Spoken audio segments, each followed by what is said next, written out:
एकाग्रता के बिना ध्यान हो ही नहीं सकता। एकाग्र कैसे होना है आओ जान लेते हैं। क्षण भर में एकाग्र हो जाएंगे। जब एकाग्र हो जाएंगे तो ध्यान की अवस्था में तुरंत प्रवेश कर जाएंगे। जैसे ही ध्यान में जाएंगे बहुत अधिक आनंद आना शुरू हो जाता है। आत्म शांति प्राप्त होती है। इसके साथ आत्मबल यानी आत्मा में शक्ति, जिसे कहते हैं आत्म तेज, यानी कि दिव्य शक्तियाँ प्राप्त होना शुरू हो जाती हैं। ऐसी दिव्य शक्तियाँ प्राप्त होती हैं जिनसे इस संसार में सब कुछ कर सकते हैं। सभी विद्याएं एवं सभी कलाएं साधक के अंदर स्वतः ही आ जाती हैं। भगवान श्री राम के अंदर 12 कलाएं थी, वह पुरुषोत्तम मर्यादा राम कहलाए। भगवान श्री हरि विष्णु के अवतार श्री कृष्ण के अंदर 16 कलाएं थीं, वह 16 कलाओं से परिपूर्ण थे, जिनके अंदर आकर्षण शक्ति अधिक थी। तभी तो गोपियों के साथ में रासलीलाएं किया करते थे और भगवान कहलाए। भगवान श्री कृष्ण जी के 2 गुरु थे, दुर्वासा ऋषि और संदीपन गुरु। यह 2 गुरु जो थे बहुत अद्भुत विद्याओं का ज्ञान दिया भगवान श्री कृष्ण को। राम जी के भी 2 गुरु थे, वशिष्ठ गुरु और विश्वामित्र जी। ये 2 गुरु थे जो बहुत ही अद्भुत ज्ञान दिया। यह बहुत ही सिद्ध पुरुष थे, बहुत ही प्रचंड दिव्य शक्तियों से परिपूर्ण थे। तभी तो श्री हरि विष्णु के अवतार जो भगवान राम और श्री कृष्ण थे उनके गुरु बने, जिन्होंने ध्यान करने की अद्भुत गुप्त विद्याएं सिखाई, जिसके द्वारा पूर्ण चैतन्यता से ध्यान साधना में परिश्रम करके भगवान श्री कृष्ण एवं श्री राम सिद्धियों को, सिद्ध शक्तियों को हासिल किया और ध्यान के द्वारा परम तत्व को प्राप्त किया। तभी तो भगवान श्री राम पुरुषोत्तम मर्यादा राम हुए एवं भगवान श्री कृष्ण कहलाए। वह भगवान विष्णु के अवतार होते हुए भी उस परम काष्ठा को ध्यान के द्वारा प्राप्त करके तभी उस लोक को जा सकते हैं, चाहे कोई भी हो। क्योंकि यह जो संसार है कर्मयोग है, क्योंकि इसका प्रमाण भी मिलता है। जब अंत समय में श्री कृष्ण अपने धाम को जाने लगे तो बलराम ने कहा, शेषा के अवतार थे, उन्होंने कहा कि मैं भी अब चलूंगा अपने धाम को। तो श्री कृष्ण ने कहा, दाऊ भैया आपने ध्यान योग नहीं किया हुआ है, आप उस लोक को नहीं जा सकते हैं। अंत में बलराम भी हिमालय की तरफ ध्यान करने के लिए रोते रोते चले जाते हैं और कहते हैं कि यह बात पहले बताई होती तो मैं भी पहले से ही ध्यान करके रखा हुआ होता और आपके साथ चलता। कर्म प्रधान है, बिना कर्म के यहाँ कुछ भी नहीं मिलता है।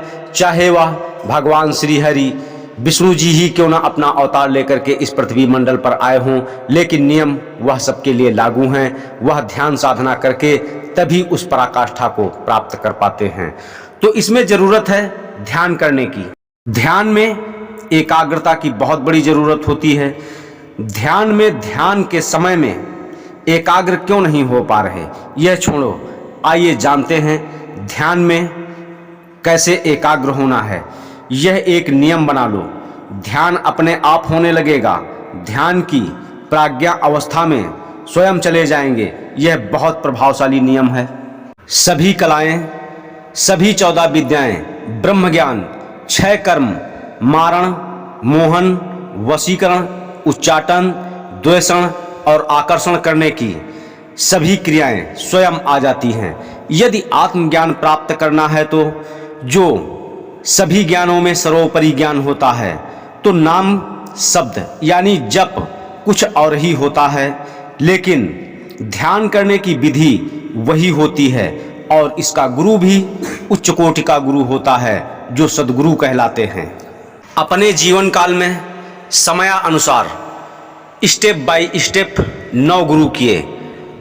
10 वर्ष की उम्र की अवस्था में दिव्य शक्ति आद्या महाशक्ति माता महासरस्वती को गुरु बनाया।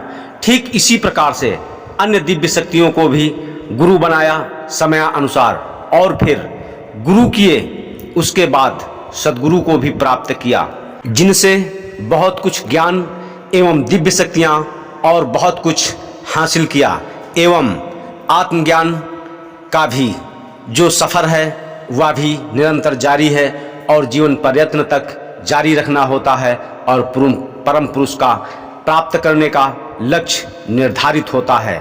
यही मानव जीवन की मुख्य जो जीवन की यह जीने की कला है और लक्ष्य प्राप्त करने का जो ध्येय है यही होता है।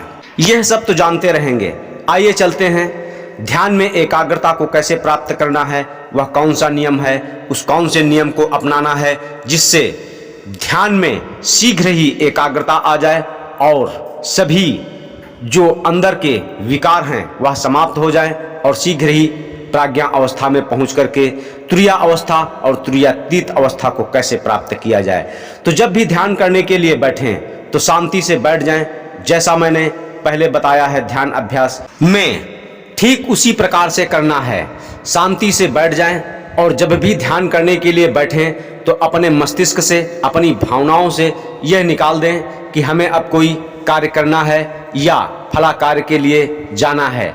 ऐसा सब कुछ अपने विचारों से त्याग करके तभी ध्यान के लिए बैठें, अन्यथा ध्यान के लिए ना बैठें।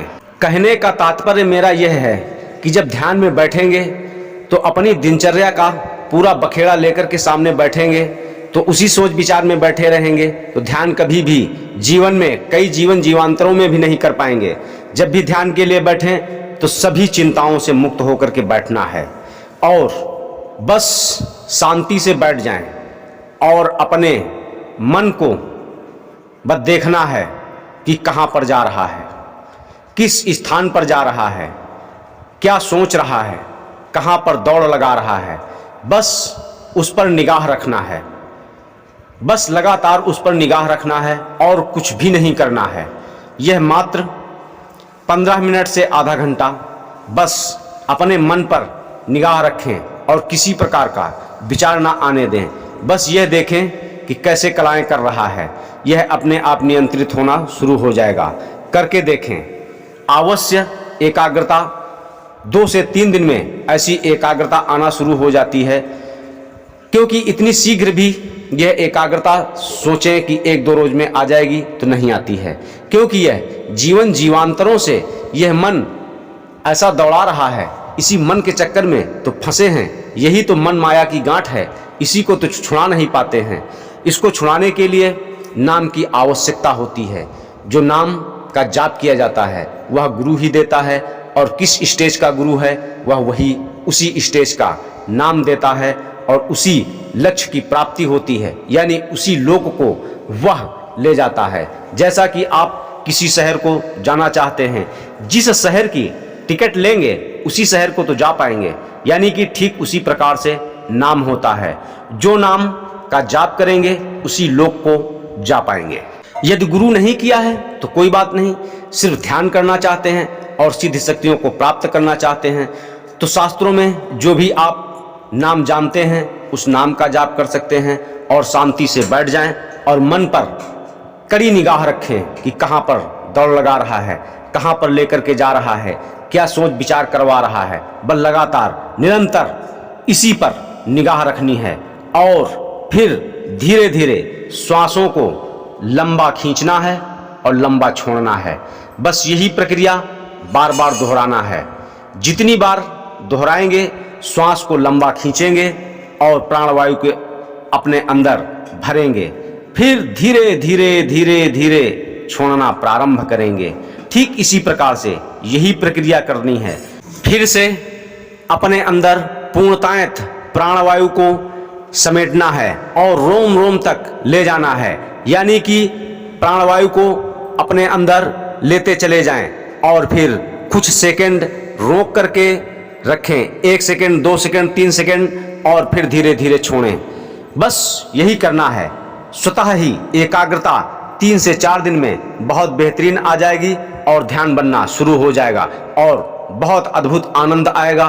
फिर परम आनंद आएगा और परम आनंद की प्राप्ति करने के लिए निरंतर अपने कदम आगे अग्रसर रखें और प्रतिदिन नए जुनून के साथ में, नए जोश के साथ में यही प्रक्रिया बार बार करें।